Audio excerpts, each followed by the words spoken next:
Hey everybody, Fat Man here, and today I am coming at you guys with a certified childhood classic of mine. I'm very sorry about that.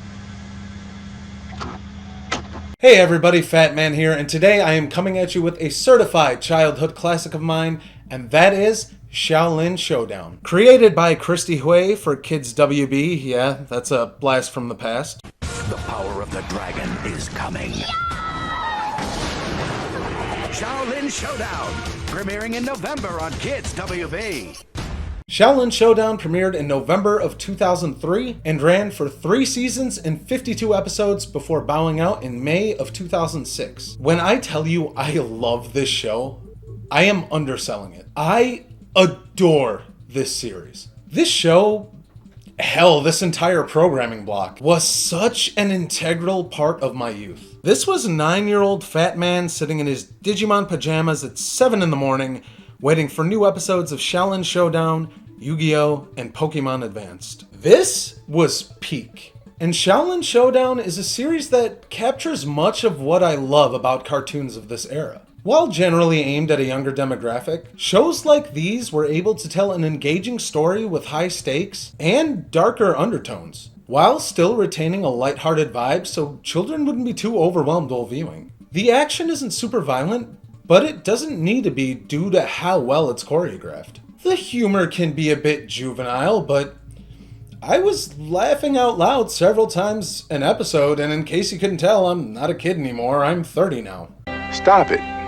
Get some help. Xiaolin Showdown has aged gracefully, and I think that's a testament to how well written and paced the show was. Hui and her team perfectly utilized style bending, and that shines through in just about every episode of this series. The music and art style aren't anime per se, but they're definitely inspired by Eastern culture, and they avoid many of the typical tropes associated with the genre. Hell, they even poke fun at them from time to time. The score is also something I feel is super underrated. Shout out to Kevin Manthei's superb compositions. I can't find too much of the music online, but I think my favorite tune is when Raimundo returns to the temple in the season 1 finale. They reused that song in a variety of scenes, just with slightly different compositions throughout the series, and it was magnificent every time. In contrast to that, much of the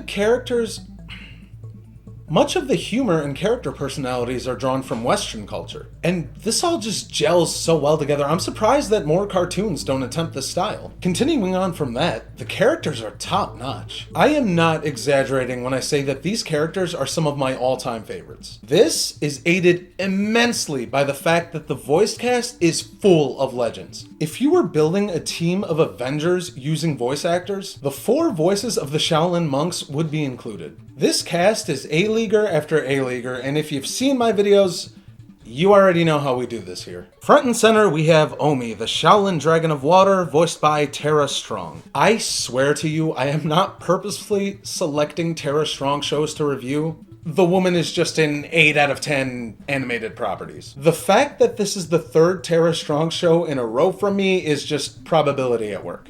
As the ancient Shaolin scrolls tell us, Tara Strong nails this like she does time and time again. Omi is such a cocky, conceited, arrogant little monk. I absolutely love it. I am also a sucker for the way he struggles with common idioms and metaphors, and that was a gag that never got old for me. As Omi butchers the English language so badly sometimes that I legitimately have no idea what it is he's trying to say.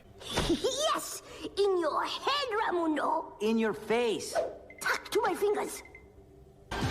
Jermaine, we are doing well. Perhaps I have obtained game. It's got game, homie.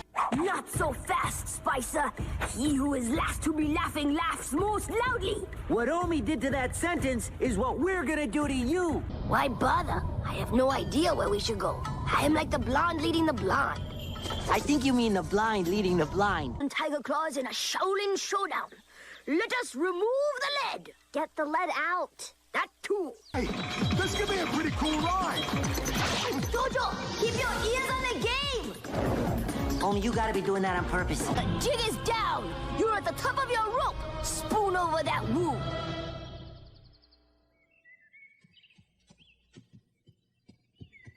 Oh, I got it. The jig is up. You're at the end of your rope. Fork over the woo. Need any help from a cowpoke? Hey, you're not supposed to be here. Well, what comes in circles goes the other way in circles. Somebody translate. I'll be up all night. I'm guessing what goes around comes around. Oh, please. That wasn't even close. I would pay any amount of money to watch a 10-minute uninterrupted conversation between Omi and Starfire from the Teen Titans. My brain would explode from trying to cobble together the conversation. Next up is the gentle cowboy with a heart of gold, Clay, voiced by Jeff Bennett. Bennett is one of the most versatile actors on the planet. Fitting as he plays the Xiaolin Dragon of Earth, but he just does not get enough praise. The range this man has is mind-boggling. Clay is usually stoic and down to earth, no pun intended. But if you mess with him in a meal, he turns into a bull in a china shop, much like myself. Clay's gimmick of weird Texan sayings was another gag I never got sick of seeing. It actually made me want to incorporate a couple of them into my daily life. Kimiko, the Xiaolin Dragon of Fire, is voiced by the love of my life, Grey Delisle. Kimiko is such a fiery character. Look, I'm trying to stay away from the elemental puns, I really am, but this is the show's fault, so tough. And Delisle does an immaculate job of bringing her to life. Kimiko also dons a different outfit and hairstyle for nearly every episode of the series. And that's another great extra details that the showrunners definitely didn't need to do. Hui and her team really put in the work here. Last but not least, the Xiaolin Dragon of Wind, Raimundo, voiced by one of the all-time greats, Tom Kenny. Kenny is a master of voice inflection. You've heard this voice before.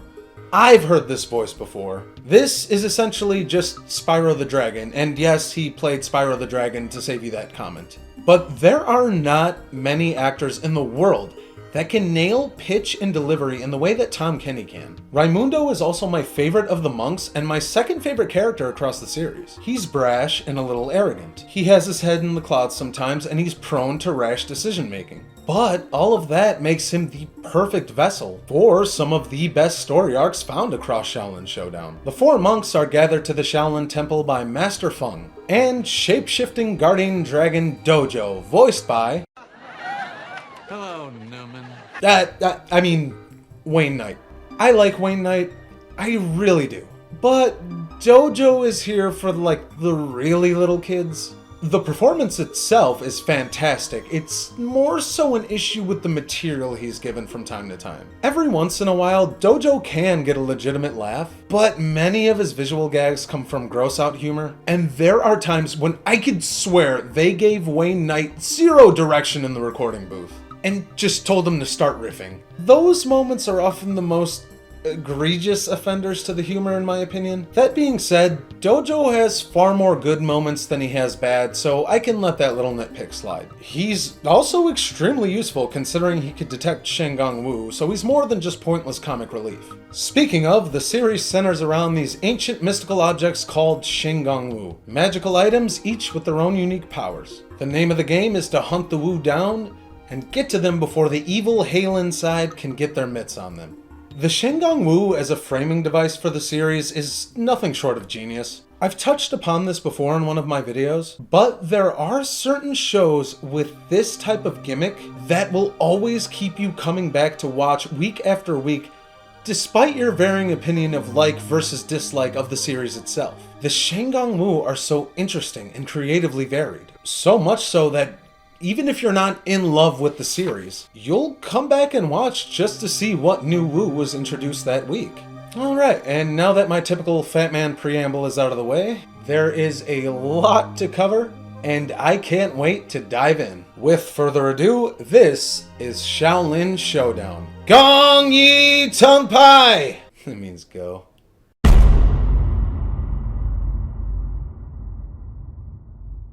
Season 1 of Xiaolin Showdown is filled to the brim with fantastic episodes. There really isn't a miss here. The Journey of 1,000 Miles, our pilot episode, kicks things off with Master Feng informing Omi that he's getting 3 new roommates. Thus enter Kimiko, Raimundo, and Clay.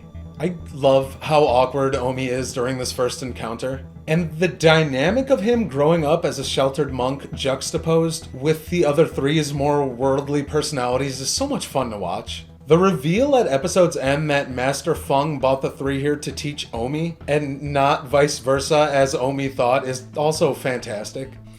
It's here we learn that a great battle between the evil Xiaolin witch Wuya and Grandmaster Dashi was fought for ownership of the Shenggong Wu over 1500 years ago. Dashi reigned victorious and trapped Wuya in a puzzle box. In the present day, Wuya is released from her prison, leading the dormant Shenggong Wu to start activating again, setting the series up really nicely for the battles to come. Wuya is released from her puzzle box by one of the greatest cartoon characters of all time, do not at me, the legendary evil boy genius, Jack Spicer.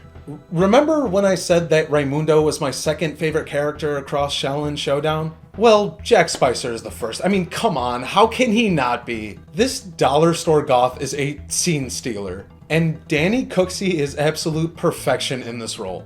Jack is so pathetic and pitiable, but then at the same time, he'll have some moments of legit villainy. His appearance never grates on the viewer, like so many of these reoccurring small fry villains do.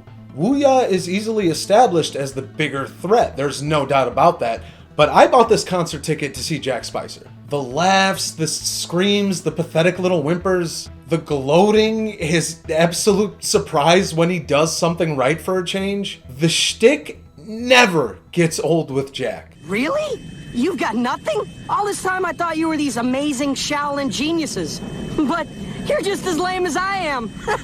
Wait, that didn't come out right. Woo-hoo! You can let me go now. Forget it, Jack. I'm not buying. Really? Even if I whimper? Omi is really trapped in the past?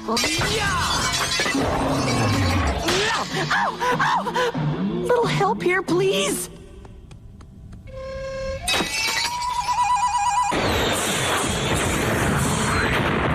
Use the Shenggong Wu! Good idea, thanks. Glove of Shisaku!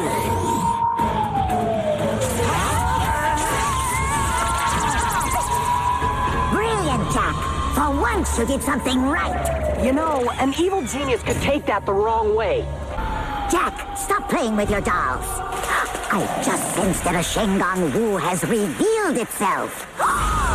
It's the sands of time. Can't you see I'm busy? Michelle has no arms and Dana lost her head. She's my favorite. Your girlfriends look like they could use a makeover. Don't listen to her, Christy. She's just jealous.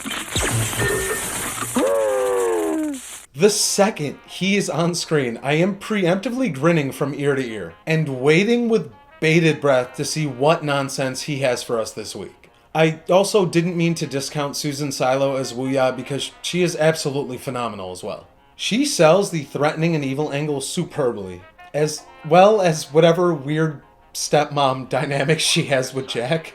Silo is also a master of delivery, as she can easily go from rage-filled villain to disappointed and scolding mom tone to apologetic and gleeful like you're flicking a light switch.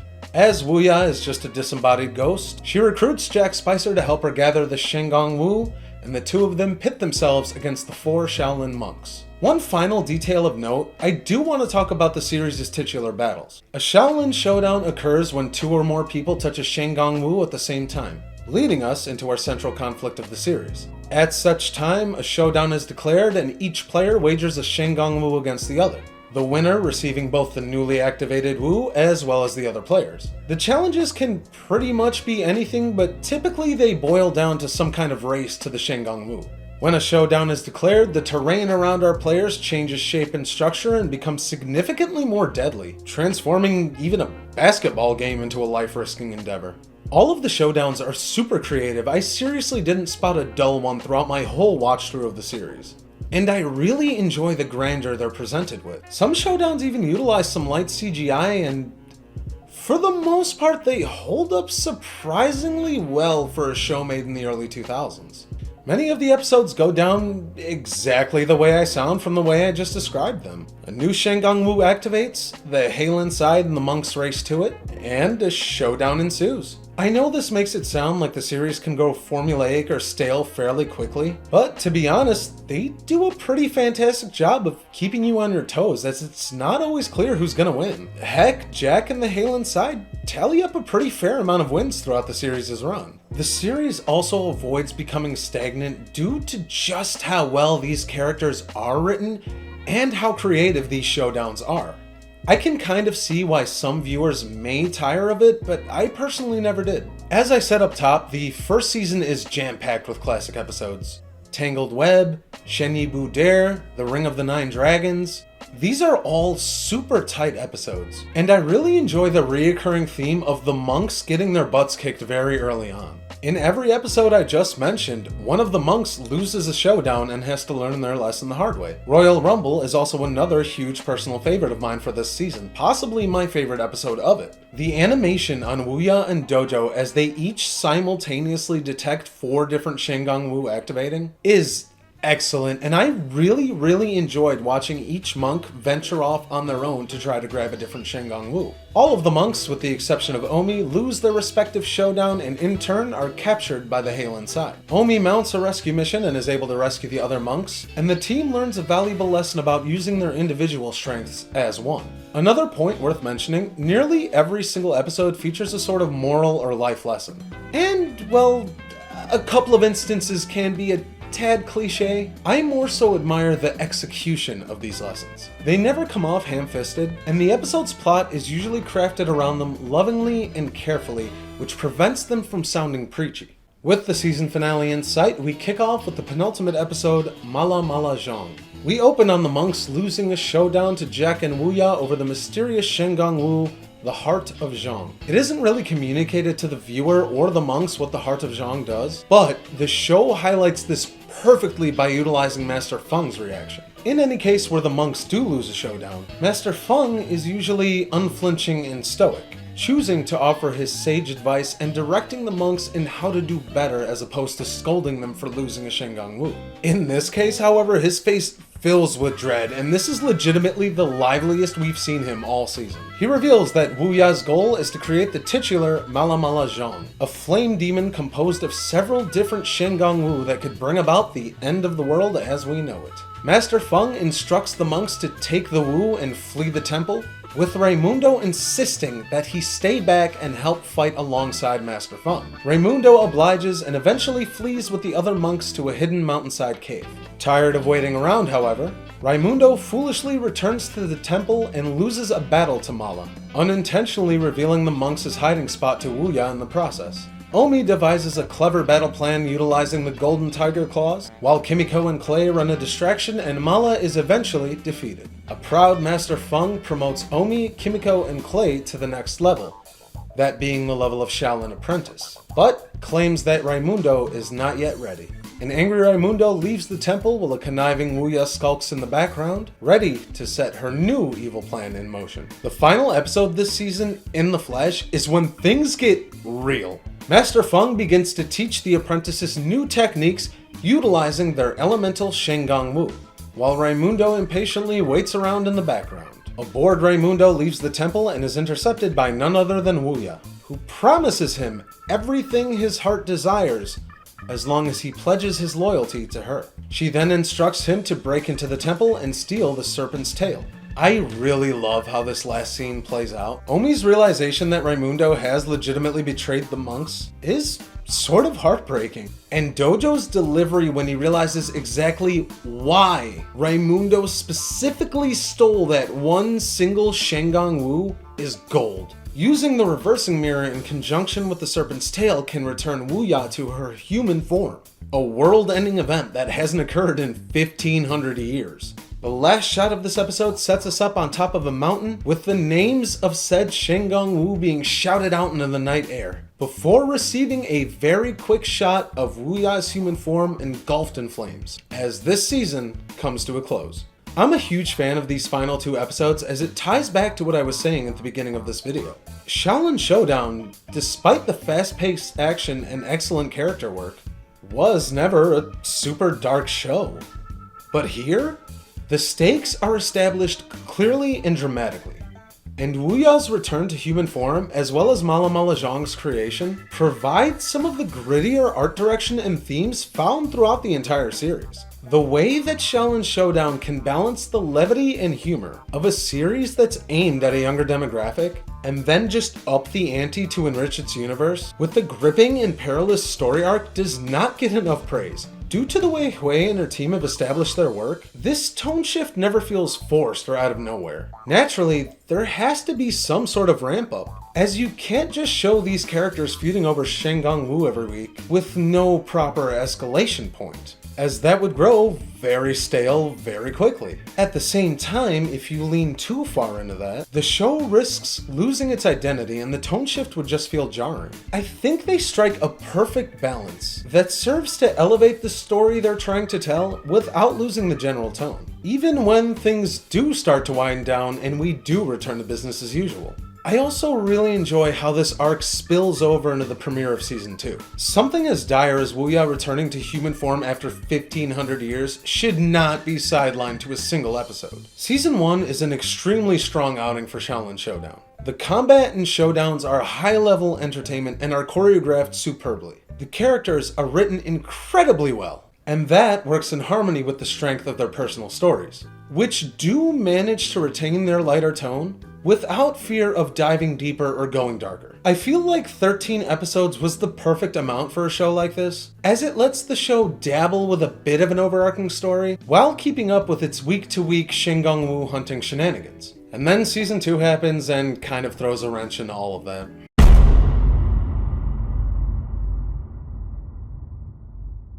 I want to state right off the bat that I don't think the second season is bad. It can just be sort of lazy. Some of the magic from the first season did not make the transition. Xiaolin Showdown proved to be a huge success for Kids WB, often ranking at the #1 spot against all other Saturday morning cartoons on the programming block.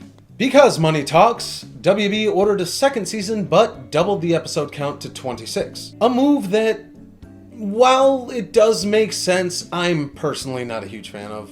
I'll talk more about that later because Season 2 opens with back-to-back bangers and I don't want to detract from that. Picking up right where we left off, we get our first look at Wuya in human form in the episode Days Past and... Why is she so hot? Like, it's not just me, right? Like, Wuya's a baddie. This woman is stunning for 1500 years old. Ugh, damn it, this is my real life thing for goth chicks who are gonna destroy my life manifesting again. Anyway, this is such a fun episode.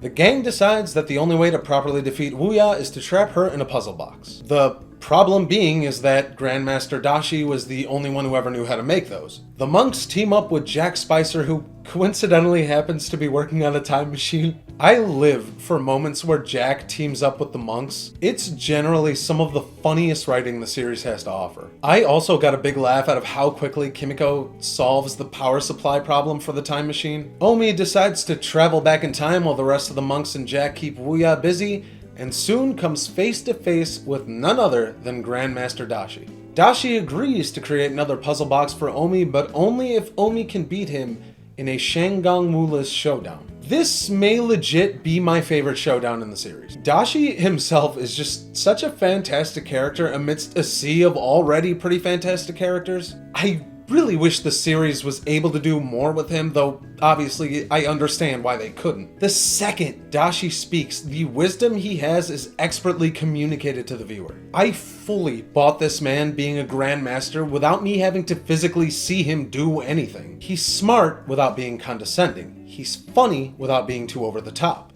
And Tom Kenny really just nails the voice work here. Omi wins the showdown in a legitimately laugh-out-loud resolution, and Dashi agrees to make him another puzzle box. Everything seems to be going pretty well, except there's one small snag. Omi has no idea how to return to the future, and the episode ends with Kimiko screaming, "What do you mean you can't bring him back?" right in Jack Spicer's face. The following episode, The Citadel of Doom, is the culmination to this mini arc, and it does not disappoint. It hits every single beat perfectly. The remaining monks and Jack Spicer mount an attack on Wuya and are captured in the process. Jailed and seemingly out of options, Omi returns and springs them from their prison cells. Omi reveals that he used the Orb of Toonami to freeze himself and return himself to the current time period. Is this silly? Yeah. Is it hilarious, surprisingly logical, and in character? Also, yeah. One final desperate fight ensues with Raimundo finally coming to his senses and opening the puzzle box, successfully trapping Wuya and restoring peace to the world. While Jack Spicer may be my favorite character, Raimundo is easily the best written character. And his heel turn and redemption are not only expertly paced, but work to really great effect to push his personal narrative forward throughout the rest of the series. From here on out, it's business as usual. More new Shengang Wu revealing themselves, more showdowns, and more action. I don't mind returning to the formula, I really don't. It doesn't feel jarring after the darker story arc that just wrapped, and it makes narrative sense. This is the crux of the series after all. What I do mind is this is the point where Xiaolin Showdown can start to feel sort of fillerish. A feeling that's not helped with the bloat added to this season by the upped episode count. Had this been a 13-episode season like its predecessor, I feel the writing would have been tighter and more polished, as Hui and her team have proved that they can already pull that off expertly. The problem with the following chunks of episodes is that we're essentially waiting around for a new villain to be introduced. The pieces on the board aren't being pushed forward, and things start to become very repetitive. A great example of this is the absolutely ludicrous amount of times that Jack Spicer or another villain raid the monks' Shengang Wu vault and steal away the monks' Shengang Wu. This happens one time in the first season. Once, and when it does, it hits hard. You really empathize with the monks losing their Shengang Wu, as you've been watching them gather and protect them week after week. And it is quite the sucker punch to watch Jack Spicer trick them and steal their Shengang Wu right from under their noses. It feels like they get Wu-jacked every other episode this season. It wears so thin and loses all dramatic tension. It means absolutely nothing to me to watch the monks lament their stolen Shengang Wu 800 times this season when A, the show is going to invent a scenario in which they can quickly recoup, usually a showdown where multiple Shengang Wu are wagered, and B, with the number of times this happens throughout this season, I can't even keep track of who has what Shengang Wu. I can legitimately never make sense of if the Shengang Wu they're currently using is supposed to be missing. I kid you not, Wu theft happens in the Shard of Lightning, the Crystal Glasses, Hear Some Evil, See Some Evil, Dreamscape, The Apprentice, The New Order. God, this is nauseating and leaves zero impact. Xiaolin Showdown starts to feel sort of aimless around this point, and it's due to some slight pacing dissonance. More often than not, it doesn't feel like the series shouldn't have done something, but rather just have waited on it for a couple of more episodes or introduced it a couple of episodes earlier. My biggest example of this being the third episode of this season, The Shard of Lightning. This episode comes fresh off the heels of Wuya being defeated. I was really excited at this point as I knew that Wuya would eventually reappear, but I had no idea when. Turns out it's in the opening half of this episode. Seriously? You couldn't wait one episode? One? I wanted to see how Jack Spicer would function navigating on his own. Hell, maybe a different side villain could have nabbed some of the spotlight for themselves. Wuya being freed immediately after her defeat doesn't ruin the prior arc by any means, but it does undercut it just slightly. The creative team could have really played around with this idea and had Wuya's impending release as an underlying threat, maybe even having her release during the end of the first third of this season. Yet, she's freed right away. No real spectacle, no bells or whistles, she's just back. This lack of flair is something that does kind of plague most of this season, and with few exceptions, this next batch of episodes can't really escape that. The season kind of meanders about until episode 7, Enter the Dragon, a personal favorite of mine. Every 1500 years or so, Dojo is inflicted with the urge to collect Shengang Wu at any cost, straight up destroying anything in his path to get to them. Evil Dojo is not something I knew I wanted until the show gave it to me. He's legitimately menacing, and I didn't know Wayne Knight was capable of this kind of performance, to be honest. It's really nice to see Dojo have some urgency as a character. And again, it's just really cool to see how scary, cunning, and manipulative he can be. The following episode is a really great one as well. Sands of Time sees the reveal of the titular Shengang Wu, which, you guessed it, gives the user the power to time travel. Jack Spicer is especially at the top of his game this episode, and I love the gag of just who he goes back in time to recruit into his evil army, as well as the gag of old Omi and old Jack fighting alongside their past selves. Deeming the Sands of Time too dangerous, Omi sends the Shengang Wu back to the future with old Omi, instructing him to hide it. We get a much needed return to form with this season's 11th episode, Master Monk Guan. A Tai Chi master and martial arts legend whom Omi idolizes, Master Monk Guan is introduced here, and my lord, he is chiseled. Why does he look so good? He fought along Master Dashi 1500 years ago. How is he even alive, much less this hot? Anyway, everything is not as it seems as Master Monk Guan betrays the monks and kidnaps Dojo in order to barter Dojo back for the return of his signature weapon, the Spear of Guan. The spear was taken from Guan by the ultimate evil and the best villain this series has to offer, Chase Young. Oh no, he's hot! Why is everybody on the show so hot? Chase is 1500 years old too, for Pete's sake. Anyway, Chase Young plans to eat Dojo, as dragon is a key ingredient in Lao Mang Long soup, a stew that keeps Chase immortal and young, and grants him extreme power, plus the ability to shapeshift into a dangerous reptilian creature.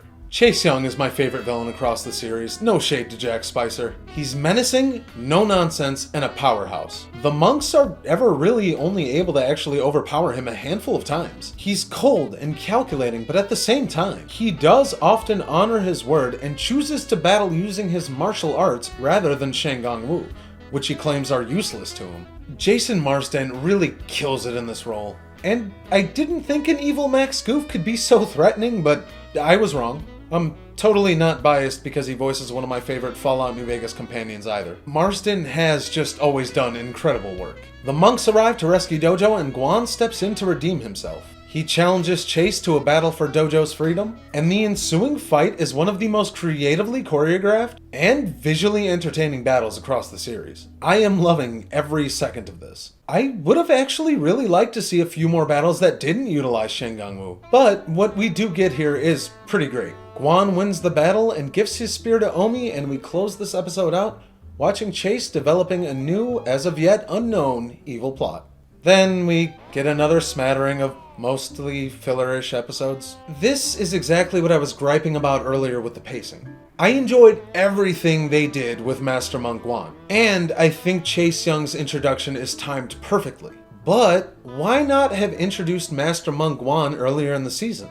The season could have displayed his fighting prowess while letting us know how adored he is in this world much earlier. That way, when we do see him again in this episode, the heel turn would hurt so much worse, as we've already gotten to spend some time with Guan. As it is, it's honestly really fine. It works. But Xiaolin Showdown is a series that really goes that extra mile to put in that extra attention to detail, so it really stands out when they don't. I would like to clarify, by the way, that when I say something is a filler episode, it doesn't necessarily mean that I think that episode is bad, just that it could have done a little more. Amidst a mass of episodes that I'm not horribly concerned with before the central plot does pick back up, are two episodes of note. One I really like, and one I cannot freaking stand. The Black Vipers is a charming little episode that sees the monks traveling to Texas to retrieve the Spear of Yun from the titular Black Vipers, an all-female biker gang led by Clay's sister. I won't spoil the ending, but this is a really touching episode, especially if you have siblings that you don't always see eye to eye with. Xiaolin Showdown doesn't really try to tug at your heartstrings or go for a touching moment very often, but whenever they do, they hit a bullseye in my opinion. The other side of the coin is the episode The Emperor Scorpion Strikes Back, an episode I really dislike. Due to some convoluted nonsense, Mala Mala Zhang is back. Somehow, Mala Mala Zhang returned. And he divides himself into 4 replicas of himself entitled the Fearsome Four, and this is just so sloppily handled. The lazy recycling of last season's big bad aside, nothing about Zhang feels even remotely threatening here. He's reduced to the villain of the week and offers nothing new. His presence isn't imposing or dangerous like when he first appeared in the series. And his defeat is honestly pathetic. This episode also begins a convention that plagues the rest of the season, and I'm just really not a fan of it at all. This is the start of a Shengang Wu being created to specifically deal with one single threat or another one specific Shengang Wu. For example, the Emperor Scorpion is used to control all other Shengang Wu, and it's pretty much only activated so the monks have an out for Mala. There's no real use for it anywhere else. This happens again during the episode The Demon Seed, another episode I really dislike. The Moonstone Locust Shengang Wu reveals itself, but only as a hastily written plot device to defeat the Xiaolin Seed. There is literally no other use for this Wu. And yet again, during the episode Dangerous Minds, when the Hidoku Mouse reveals itself, specifically to only deal with the spider caves. This rubs me the wrong way because it creates a cheap out for the monks for a threat that they don't otherwise know how to deal with. Shengang Wu should be unique and creative, not just a MacGuffin to deal with a specific villain or Wu. That's the monks' job. And it's so weird that this is fumbled this bad because Xiaolin Showdown introduces brother and sister Shengang Wu this season, and they pull that concept off perfectly. Brother and sister Shengang Wu are essentially 2 different Wu that are 2 different sides of the same coin, often being able to be joined together to create a more powerful Shengang Wu, or to counterbalance the power of its other half. The Yin Yang Yo-Yos, Mosaic Scale and Monarch Wings, or the Eagle Scope and Fountain of Wii being examples. Fountain of Wii. Come to think of it, while I'm crying about a show aimed at children, the Shengang Wu themselves are also a slight issue for me across this season. While many of the new Shengang Wu introduced this season have a very interesting concept behind them, or let's face it, are straight up cool, there are a lot, and I mean a lot that are tedious and repetitive. There are 4 traversal Shengang Wu this season. 4! I get maybe creating 1 in instances where the monks can't use their usual means of traversal, aka dojo, but 4? They're not even that different. The Silver Manta Ray is fine, that's an air vehicle, but then we get the Tunnel Armadillo, the Crouching Cougar, and the Shengaroo, and I understand the animal theming shtick, but why do we need this many? None of them are even utilized that well, as the monks mainly still use dojo. Then, there are a handful of Shengang Wu that either function similarly, or are damn near an exact copy from Season 1 Shengang Wu. The Eye of Dashi can shoot lightning. Well, the Thorn of Thunderbolt does basically that as well. The Wings of Tanabe let the user soar through the sky. Well, big deal, as do the Longi Kite and, to an extent, the Jet Butsu. The Monsoon Sandals give you stretchy Mr. Fantastic legs. Bro, the Lotus Twister makes your entire body stretchy. What is this nonsense? You feeling up for superhuman speed? Will it be the Fancy Feet or the Shard of Lightning for you? I'm sure you can already get the point that I'm getting at here, but this could have been remedied by, you got it, less episodes this season. Doubling the count and putting the pressure on the creative team to come up with new Shengang Wu every week results in this. A big handful of Shengang Wu that are copies of another Shengang Wu or rehashed from Season 1. Now, all that being said, I'd be remiss not to mention some of the new Shengang Wu this season that I feel are a perfect slam dunk. They nailed these. The Yin Yang Yo-Yos are conceptually some of the best Shengang Wu featured across the entire series, as are the Sands of Time. For every couple of Wu that may be a bit of a bore, there are some super creative ones such as the Shadow of Fear, the Lunar Locket, the Sphere of Yun, and the Xing Zombone. I feel like I've talked in pretty great length about what bothered me or irked me about Season 2, and I really don't want anybody watching this video right now to come away thinking that I hate this season, because I really don't. I really do like Season 2. It just feels very sloppy at various points, and I really do feel like it just would have benefited from trimming the episode count. There's just not enough overarching story to complement the number of episodes, and there aren't enough creative ideas being thrown around to make the first chunk of the season feel consequential or memorable. That being said, the thing Season 2 gets right, it gets right. Man, let me tell you. Firstly, the characters are still expertly written, and each undergo a personal arc or personal growth throughout this season to really, really great effect. The new characters in Master Monk Guan and Chase Young are captivating and multifaceted, especially Chase Young. The music still slaps, the animation is a little sharper, and there are still plenty of great action sequences and set pieces, as well as a bunch of laughs. It is not that this season's great aspects aren't present here, they're just spread a little thin. Now, having said all of that, these last 2 episodes are completely bonkers and set up and executed magnificently. In judging Omi, the Yin Yo-Yo reveals itself, and the monks wind up losing it to Jack Spicer, or so they think.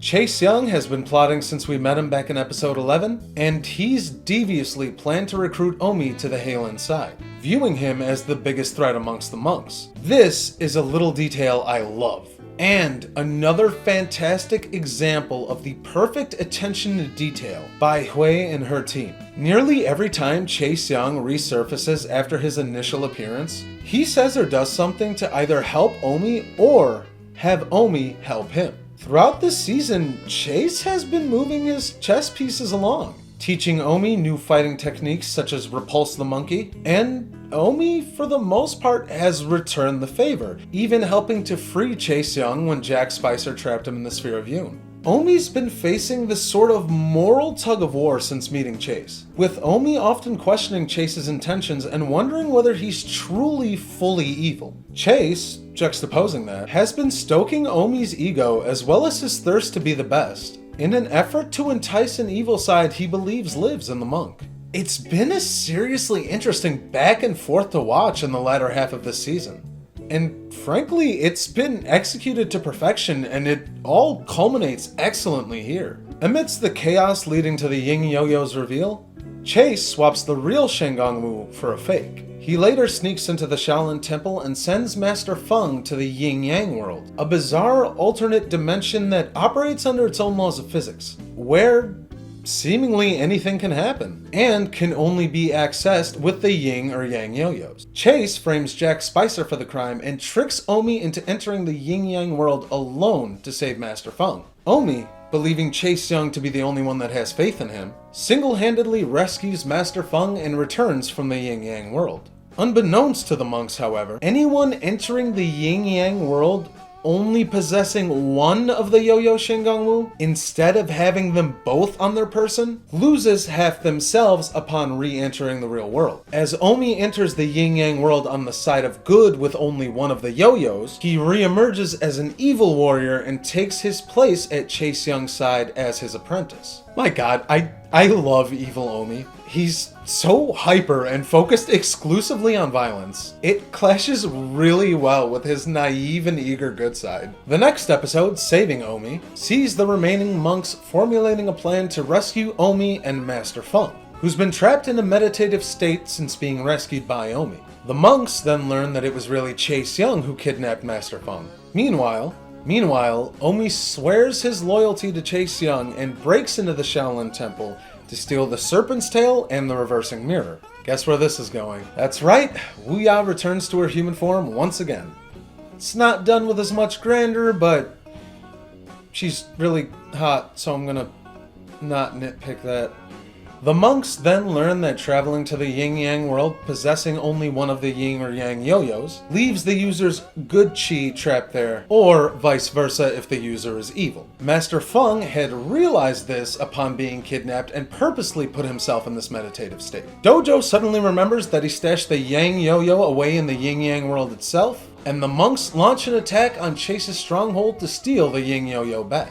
The monks are beaten, but succeed in a last-minute escape to the yin-yang world after stealing the yin yo-yo back, accidentally dragging Jack Spicer along with them. The monks retrieve the yang yo-yo and Omi and Master Feng's chi, and make their daring escape. Clay and Raimundo bait Chase Young into a battle, while Kimiko uses the Manchurian Muska to shrink down and enter Omi's brain in order to restore his chi, unknowingly followed by Jack Spicer, who's used the changing chopsticks to follow her in. In a pretty brutal battle, Omi almost kills Raimundo. But before dealing the final blow, Kimiko, with the surprising help of Jack Spicer, manages to restore Omi's chi.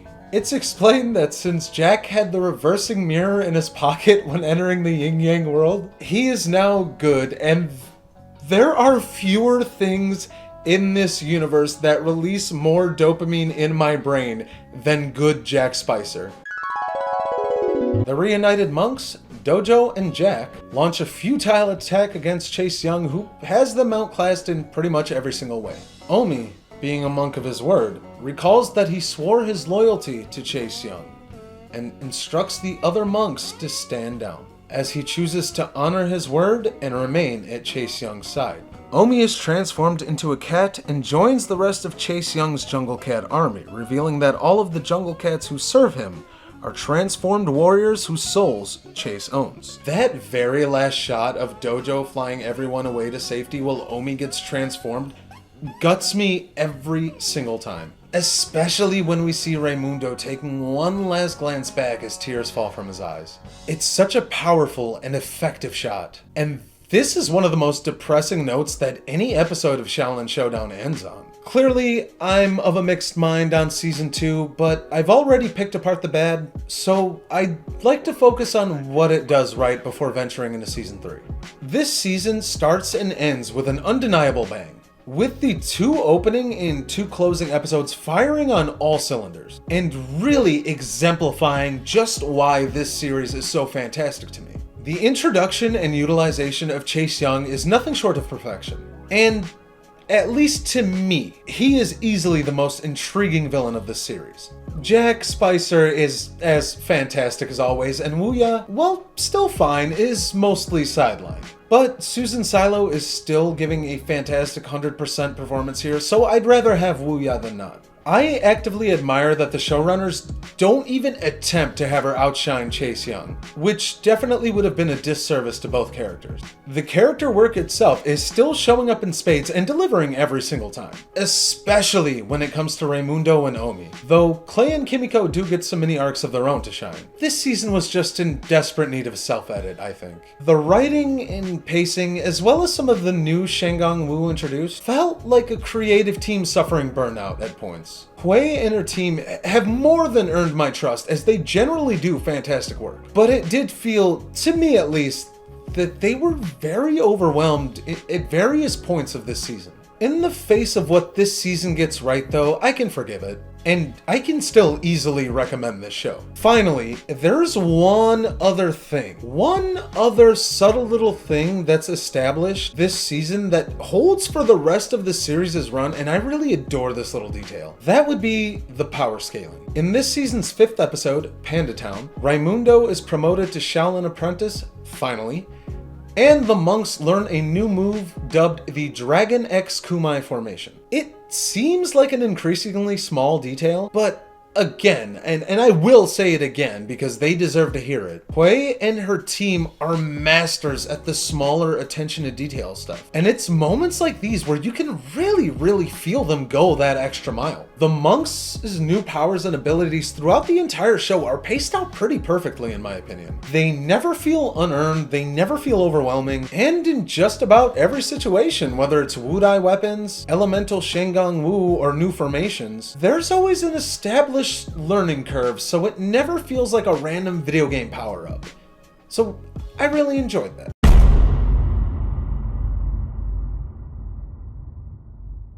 Entering the home stretch, this third season would ultimately be Xiaolin Showdown's last, but it does see a bit of a return to form. The show returns to a 13-episode format, which suits the way Hui and her team tell this story. The writing is tighter and more fluid, and the episodes themselves are more consistent. This serves the story well because they cram a lot of new stuff into this last little run. Picking up right where we left off at the end of Season 2, the episode Finding Omi sees the monks trying to formulate a plan to rescue Omi from Chase Young. Sensing a disturbance in the Force, an evil creature emerges out of nowhere, with Master Feng revealing it to be a Qi creature, a creature that resides in the Yin-Yang world seeking to replace lost Qi, in this case, Omi's and Master Feng's. They trap the creature in the Sphere of Yun, but it is soon released by Chase Young, who then instructs it to steal Kimiko, Raimundo, and Clay's Qi.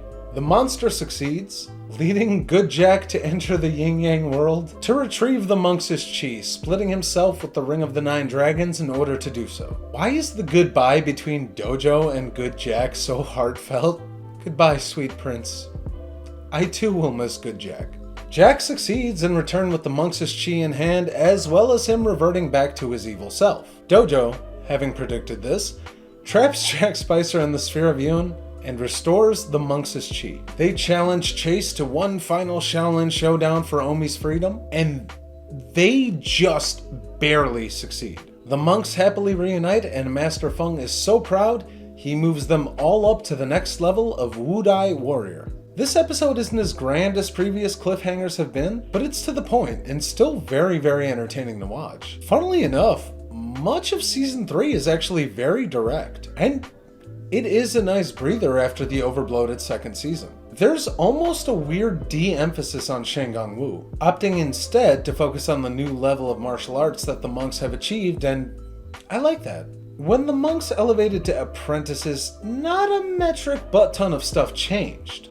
But as Wudai warriors, the monks are significantly more powerful and need to share in greater responsibilities. And it's a great way to detail that their journey is about to become a lot harder from this point going forward. They venture onto Wudai Quest, which are a bit more about personal growth and recognizing each other's strengths and weaknesses, and learn to utilize their new Wudai weapons. Weapons uniquely crafted for each monk's specific elemental power. In episode 3, The Life and Times of Hannibal Roy Bean, we meet the season's new big bad, Hannibal Bean. I was expecting to be severely underwhelmed because he's literally just an evil bean. But Hannibal is so awesome. Where Wuya is more textbook evil, and Chase Young is more of a strategic, disciplined evil, Hannibal is a ruthless, dirty trickster. And all that, juxtaposed with his size, is fantastically characterized. Hell, let's not forget, Hannibal is the guy who turned Chase Young evil. Bean attains the Moby Morpher Shenggong Wu this episode, and he'll pretty much hold on to that for the rest of the season, using it to morph his size and solidify himself as an even bigger threat. Hannibal Bean is cunning, he's manipulative, he's, as Clay would put it, lower than a snake's belly button. He's a complete menace to watch, and Tom Kenny is slaying this role. Much like Chase Young was last season, even when Hannibal isn't directly involved, he's usually in the background plotting something, and he's a thorn in the monks' side at every opportunity he gets, namely in the episodes Treasure of the Blind Swordsman and Dreamstalker. He's also an absolute savage when it comes to insults, and I legit had to double take when I heard this line. I have no idea how they snuck this one past the censors. Send RoboJack to retrieve the Denshi bunny as a diversion, while you raid their temple. That's brilliant! Why didn't I think of it? My guess, an extra chromosome. Now bring me the following Shenggong Wu. In the episode The Return of Master Monk Guan, Master Feng realizes that he needs to send the monks and dojo away to somebody who can properly train them to deal with Hannibal Bean's evil. A surprising twist that I actually really like. It's not often that you see these wise mentor types admitting that they're not up to snuff on a certain task. He sends them to Master Monk Guan's temple, where the monks spend the next several episodes. Guan is not playing around, and he sets the monks up on a rigorous training schedule, infuriating Raimundo. whom Guan has targeted multiple times and begun to bully. Raimundo quits Monk Guan's training and he joins up with Hannibal Bean. Are you kidding me? You son of a... This again, Raimundo? Again? Raimundo and Hannibal invade Guan's temple, and Raimundo and Omi get into a showdown over the treasure of the blind swordsman, an ancient relic with colossal powers that grants the user usage of an ancient spirit known as the blind swordsman. Raimundo inflicts a brutal beating upon Omi, and then he takes a dive, allowing Omi to win the showdown. Master Monk Guan and Raimundo reveal that this was all fabricated in order to allow Omi to win back the treasure of the blind swordsman. And they couldn't let the other monks in on the plan because they knew that Hannibal would be watching. I really love this for Raimundo's character because it is a trust exercise. If there is one character susceptible to losing their temper and making a decision as rash as joining Hannibal Bean, it is Raimundo. The catch being that he's made so much progress since turning away from Wuya and the Halen side, and grown so exponentially as a character that you don't want to see him fall again, especially to someone as sadistic as Hannibal Bean. And, fair enough, maybe it wasn't the most shocking reveal on Earth that this was all a setup, but I enjoyed it as a callback to just how far Raimundo has come as a character. Chucky Chew is such a fairly average episode, but I have to stop down at it just to point out how many times it made me laugh. Okay, I had just worked a 10-hour shift, hadn't really slept the night before, had gone from work right to the gym and worked out, so I was completely exhausted. Maybe it's because I was so sleep deprived and exhausted, but I legit had to pause several times this episode to compose myself. The bit with Jack Spicer buying the fake Shengang Wu. Hey, how do I know these Wu really work? Well, I see you know your woo. Go ahead, take one for a spin. Shroud of Shadows! Prince, where'd you go? Shroud of Shadows! I'm here! I was here all along! Wow, these are the best Wu ever! Omi's little jab at Raimundo. Wu-Dai warriors, double your efforts! Raimundo, triple yours! The monks' reaction to Dojo and Chucky making up, especially Kimiko and Omi. Found it years ago, but I had no idea where to find you. I never doubted you for a moment, buddy boy.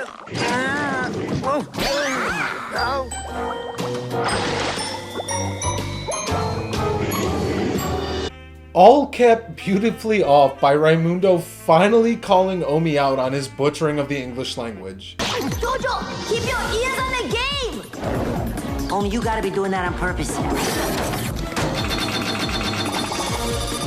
You can go ahead and judge these moments for yourself, but I was cackling like an idiot. This episode is really funny. We arrive at the two-part series finale time after time.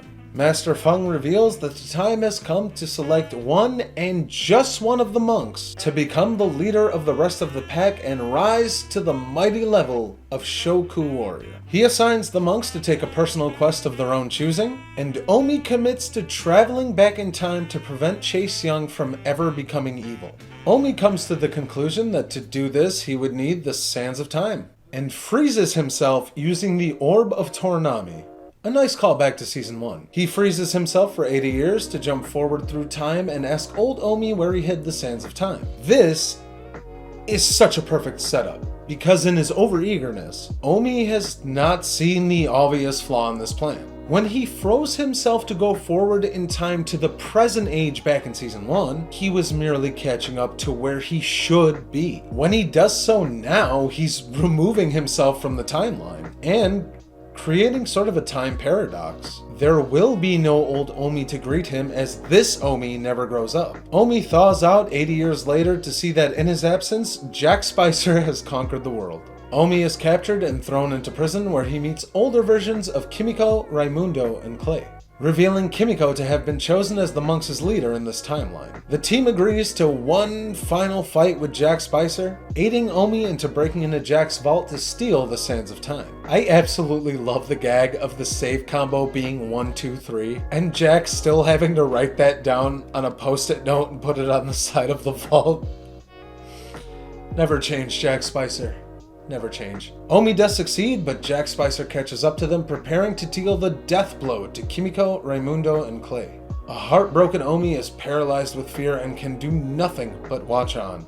As Raimundo calls out to him that it's not too late, travel back to the past and make sure this doesn't happen. Omi snaps out of it as Raimundo shouts this out right before Jack Spicer deals the death blow to Raimundo. The shot of Omi warping out of this timeline right before Jack doubles down and kills the rest of the monks gets me every time. The fact that Omi uses the sands of time and warps to the past, immediately dropping the Shengang Wu as he collapses and falls into tears, that's gonna hit me every time I watch this episode. If Omi is crying, then I am crying. Anyway, Omi successfully travels to the past and hears a battle going on and sees that he's been warped back to the point where Grandmaster Dashi, Master Monk Guan, and Good Chase Young had originally battled Wuya for the Shengang Wu as part 1 comes to a close.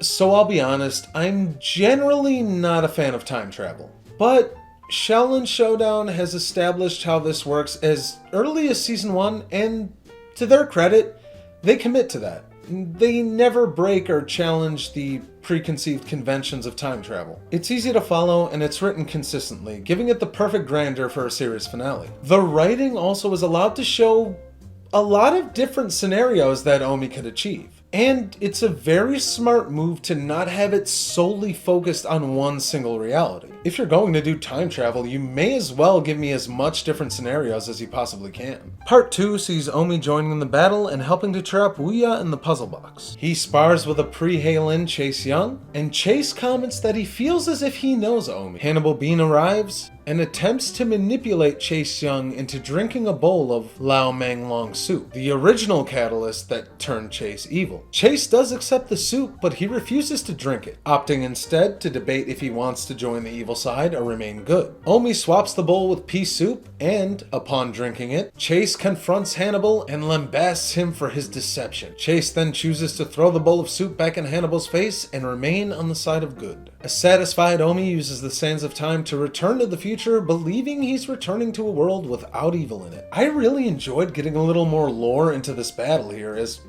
we've been led to believe that Dashi defeated Wuya single-handedly. It's a nice touch to add on to the very last episode of the series.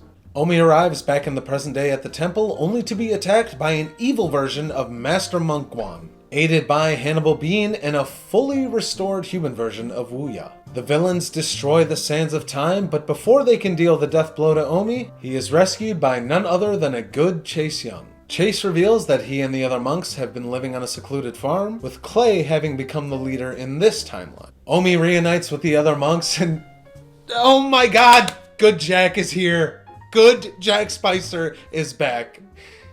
Praise be to Xiaolin Showdown for blessing me with this magnificent creature one more time before the end. Omi laments the current situation and Raimundo agrees, urging the other monks, Jack and Chase, to take action. Omi reveals he's from an alternate timeline by showing the monks the original bowl of Lao Mang Long soup that he had swapped for pea soup 1,500 years ago. Raimundo deduces that the frozen Omi should still be hidden under the temple, and says that if they can unfreeze the other Omi, this would in turn set everything back to the original timeline. The monks, Jack and Chase, launch one final desperate attack on the temple, but are quickly subdued and captured by Hannibal and the others. Hanging in a cage surrounded by jungle cats, Chase Young proclaims that the only way for them to escape is for him to drink the soup, turning him evil but giving him the strength to break the monks' restraints. An enormous battle breaks out, with Good Jack sacrificing himself as bait to the jungle cats in order to give the monks time to escape. Chase Young drinks the soup and turns evil, Shengang Wu are flying all around, all sorts of butt is being kicked, and Raimundo is steadily powering through and leading the other monks to the basement to find the frozen Omi. Right as they finally find their Omi sickle, the villains all catch up to them and one final Xiaolin Showdown takes place, and it is epic. It really serves to highlight the teamwork of the monks, and it's honestly almost a little bittersweet. The monks ultimately win the showdown, but when the dust settles, you realize it's the last time that these four are going to work together in this capacity.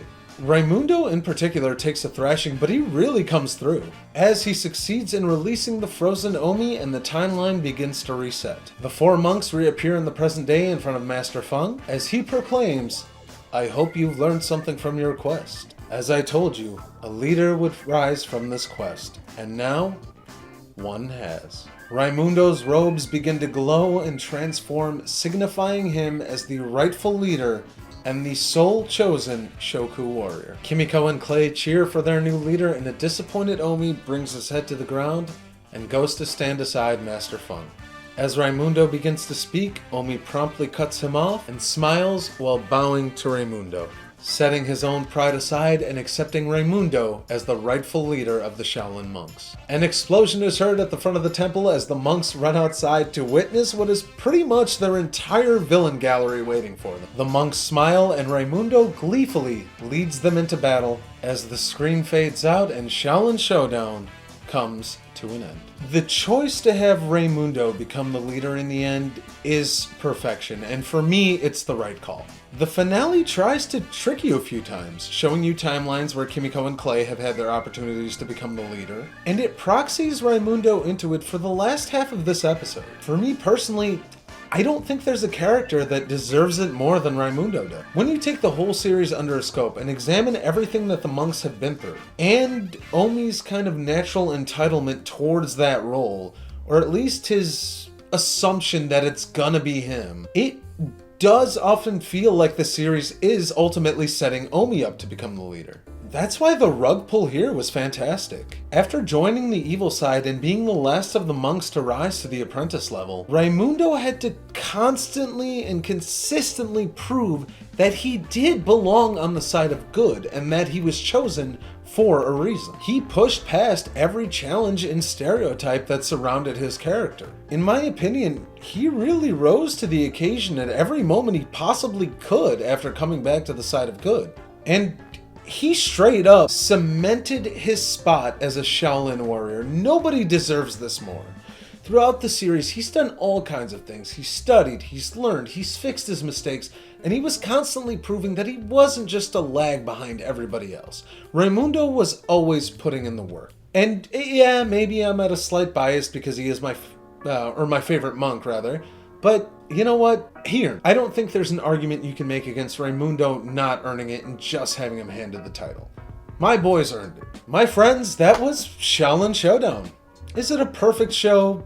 No. But it is a really, really fun time throughout, my gripes with Season 2 included. Xiaolin Showdown is representative about everything I enjoy about cartoons of this era. It's a show aimed at a younger demographic that doesn't pander or talk down to children. It's a show that was able to delve into darker plot beats with an overarching story without sacrificing the pre-established tone or humor. Never delving too deep into overdramatic or forced tension, but still able to have tangible stakes. The animation is bright and colorful, the eventful showdowns and hunt for Shengang Wu never became formulaic or stale, and well, not without a miss here or there. The Shengang Wu were a unique and creative framing device that were more often than not pretty damn exciting to see. Loaded to the brim with fantastic voice acting, capable and consistent writers, and a creative team that you could just feel loved working on this show, Xiaolin Showdown is something that I haven't fully revisited since I was a kid. But it was just so memorable against an era of pretty fantastic cartoons that it stuck with me into adulthood. These are legitimately some of my all-time favorite characters across the animation medium, and I treasure their personal arcs and growth across this series. If you know, you know, and if this wasn't on your radar before watching this video, I highly, highly recommend to watch through. Now let's go!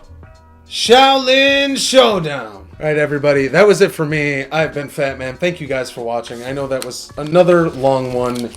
This was a funny video because I'll usually text in our Zeitgeist group chat and I'll be like, I don't know if I'm going to have a lot to say about this show, and then I'll write like 20 pages and 10,000 words, and Skeletor will cringe because he knows that is a big editing job. But he does a fantastic job on that, and my Matt in the chair does a great job with the camera and the mic, so thanks to the boys. Always, this is the last animated retrospective for me for this year. I have one more that I'm trying to push out at the end of the year. I tentatively have a date for it. It's going to be December 9th. But really, thank you guys for watching. I see you. I hear you in the comments. I really appreciate it. We really appreciate it. If you want more of this, hit the stupid little bell, hit that subscribe button, stay up to date, and comment. I promise you I don't ignore suggestions. I pay attention to them. I just have a backlog, but I'm coming to the end of that, so I'm going to need some new stuff to watch. As one last aside, there was a huge retrospective I'm working on after this one.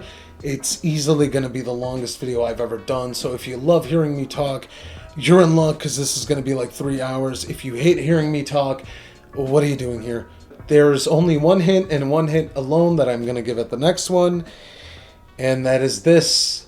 My friends, don't fear the Reaper.